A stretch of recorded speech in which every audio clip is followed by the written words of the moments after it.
before practice today, Joel Bitonio asked about the transition to, quote, Kevin Stefanski's offense. It's O-lineman's, dream offense in that sense. Like, hey, we're going to run the ball. We're going to play action. We're going to take our shots when they're there. Quick passing game. But it's something we have to make happen. Like, it's great to say, but if the running game's not working, if you're not, converting those runs and the play action, all that stuff, it turns into a drop back game. Like, no matter what you say, if you're down by 2 touchdowns early, you're going to start dropping back. So it's something that we have to make come true, but we are excited with the foundation.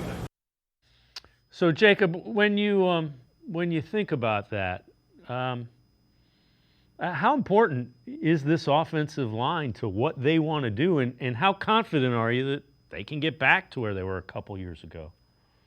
It's crucial. Like they absolutely have got to play, a lot better than they did last year. And I think, one thing that Joel talked about at the end of the season was like, I went from pulling 8 times a game to 8 times all year. So like it was a totally different offense that these guys were not built to run. And now that you're going back to like Batonio and Teller, like the bread and butter and Ethan Posick and like these guys were at their best in this system, like you're setting them up for success. Whereas last year it felt like a lot of the players were set up for failure because they were trying to force skill sets that didn't match an offense into that offense. And now they're going back to where they're putting them in the best position to succeed.